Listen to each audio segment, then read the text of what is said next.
بسم اللہ الرحمن الرحیم صلی اللہ علیہ وآلہ وسلم۔ السلام علیکم ورحمۃ اللہ۔ ناظرین محترم، رمضان المبارک کی بابرکت گھڑیاں اختتام پذیر ہونے کو ہیں، چنانچہ آئیے جانیں کہ صدقہ فطر کیا ہے، اس کی اہمیت اور اس کے مسائل کیا ہیں۔ فطر کے معنی روزہ افطار کرنے یا روزہ نہ رکھنے کے ہیں۔ اللہ تعالیٰ نے اپنے بندوں پر رمضان مبارک کے روزے ختم ہونے کی خوشی میں شکریہ کے طور پر جو صدقہ مقرر فرمایا ہے اسے صدقہ فطر کہتے ہیں۔ اسی نسبت سے جو عید منائی جاتی ہے اس عید کو عید الفطر کہا جاتا ہے۔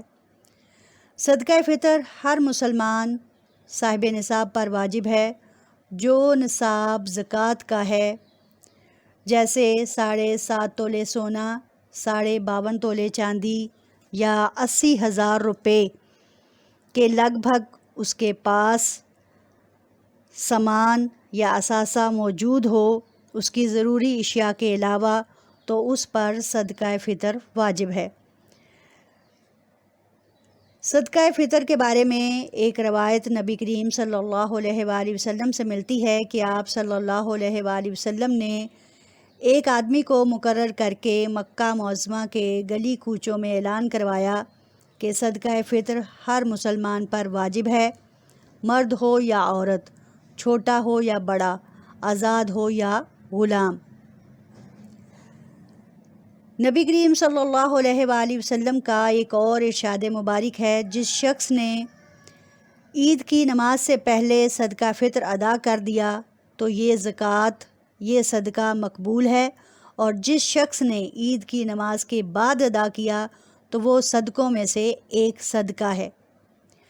نبی کریم صلی اللہ علیہ وآلہ وسلم کا ایک اور ارشاد کچھ اس طرح ہے: ماہ رمضان کا روزہ آسمان اور زمین کے درمیان معلق رہتا ہے اور بغیر صدقہ فطر کے اوپر نہیں اٹھایا جاتا۔ صدقے کا مقصد کیا ہے؟ اس کا فلسفہ کیا ہے؟ صدقہ دراصل غربا کے کھانے کی غرض سے مقرر کیا گیا ہے۔ دوسرا اس کا مقصد یہ ہے کہ روزوں میں جو کوتاہی ہو گئی ہو وہ دور ہو جائے، روزوں میں کبھی لغو اور بیہودہ بات ہو گئی ہو تو وہ اس صدقہ فطر سے زائل ہو جائے یا وہ معاف ہو جائے۔ حضرت عبداللہ بن ثعلبہ رضی اللہ تعالیٰ عنہ اپنے والد سے روایت کرتے ہیں کہ 1 صاع گندم ہر شخص کے ذمہ ہے، بچہ ہو یا بڑا، آزاد ہو یا غلام، مرد ہو یا عورت، غنی ہو یا فقیر۔ صدقہ فطر کے بارے میں ایک اور ارشاد نبوی ملتا ہے، وہ کچھ یوں ہے کہ نبی کریم صلی اللہ علیہ وآلہ وسلم کے مطابق صدقہ فطر گندم سے نصف صاع، یعنی گندم کو نصف صاع کیا جائے تو یہ 1.25 کلو، اور کھجور اور کشمش کے حساب سے 1 صاع یعنی 3.5 کلو یا اس کی قیمت اس کے برابر دی جائے تو یہ صدقہ ہو جائے گا۔ گندم یا گندم کا آٹا یہ کتنا ہو؟ تقریباً 2 کلو، جس کی قیمت 150 کے لگ بھگ بنتی ہے۔ جو یا جو کا آٹا جو تقریباً 4 کلو ہو، جس کی قیمت 230 بنتی ہے۔ کھجور یا چھہارا جس کی قیمت 4 کلو کی 700 قیمت، اور کشمش اور اجوا یہ اگر 4 کلو لی جائیں تو کشمش کی قیمت 1350 اور اجوا کھجور کی قیمت 5250 روپے بنتی ہے۔ یہ آج کے حساب کے مطابق ہے، چنانچہ اس کے مطابق صدقہ فطر ادا کیا جائے۔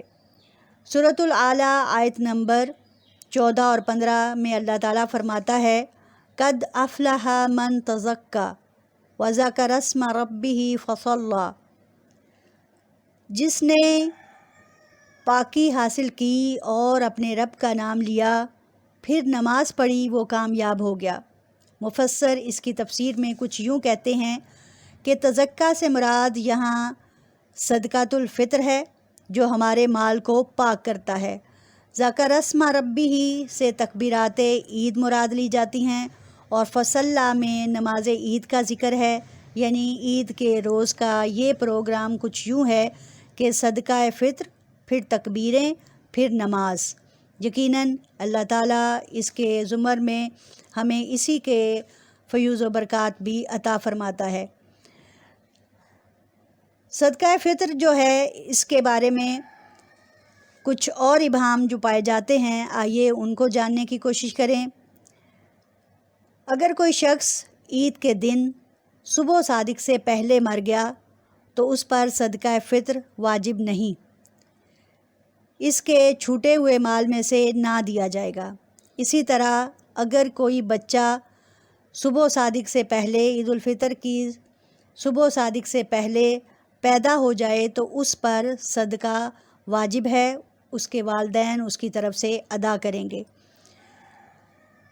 اگر کوئی صدقہ فطر رمضان میں دے دے تو دوبارہ دینے کی ضرورت نہیں، اور اگر رمضان کے دوران دے دے تو عید الفطر سے پہلے دینے کی ضرورت نہیں۔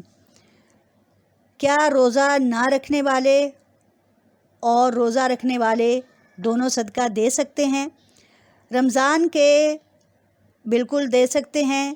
رمضان کے روزے نہیں رکھے تو اس پر بھی صدقہ فطر واجب ہے، اور روزہ رکھنے والے پر بھی صدقہ فطر واجب ہے، کوئی فرق نہیں ہے۔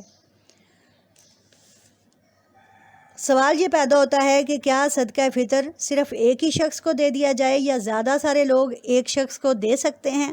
جی ہاں، زیادہ سارے شخص ایک شخص کو دے سکتے ہیں، لیکن اگر یہ احتمال ہو کہ اس کا صدقہ فطر جو ہے صاحب نصاب کے لگ بھگ ہو جائے گا یا اس کے برابر ہو جائے گا تو پھر اسے نہ دیا جائے گا، بلکہ زیادہ اور لوگوں کو اس میں شامل کیا جائے گا۔ صدقہ فطر اپنی اور اپنی نابالغ اولاد کی طرف سے بھی واجب ہے۔ ایسے میں جو بچہ عید کے دن صبح صادق سے پہلے پیدا ہوا اس پر بھی صدقہ فطر واجب ہے۔ البتہ اگر بیوی اور اولاد صاحب نصاب ہوں تو وہ اپنا صدقہ الگ سے ادا کریں گے۔ اسی طرح مستحق رشتہ دار کے بارے میں کہا جاتا ہے کہ اس کو صدقہ فطر دیا جا سکتا ہے، تو ارشاد نبوی صلی اللہ علیہ وآلہ وسلم ہے کہ مستحق رشتہ دار کو صدقہ فطر اور زکوٰۃ دینے سے 2 ثواب ملتے ہیں، ایک صدقہ زکوٰۃ ادا کرنے کا اور دوسرا صلہ رحمی کرنے کا۔ اب یہ سوال پیدا ہوتا ہے کہ کن کو صدقہ فطر دیا جا سکتا ہے اور کن کو نہیں دیا جا سکتا۔ جن لوگوں کو دیا جا سکتا ہے ان میں رشتہ دار، بہن بھائی، بھتیجی بھتیجا، بھانجی بھانجا، چچا چچی، پھوپھا پھوپھی اور اس طرح کے ماموں خالہ، ستیلا باپ، ساس سسر، سالہ سالی، اس طرح کے تمام رشتے شامل ہیں۔ جبکہ جن رشتوں کو صدقہ فطر نہیں دیا جا سکتا اس میں سگے رشتے، خاص طور پہ ماں باپ، دادا دادی، نانا نانی، ایون پر دادا پر دادی بھی، بیٹا بیٹی، پوتا پوتی، نواسا نواسی، خاوند اور بیوی، یہ آپس میں ایک دوسرے کو صدقہ فطر نہیں دے سکتے۔ صدقہ فطر ادا کرتے وقت ضروری نہیں کہ یہ بتایا جائے کہ یہ صدقہ یا یہ رقم جو ہے یہ صدقہ فطر کی ہے، بلکہ تحفتاً اور ہدیتاً بھی دی جا سکتی ہے۔ اللہ تعالی ہمیں صدقات کے صحیح بارے میں جاننے کی توفیق عطا فرمائے۔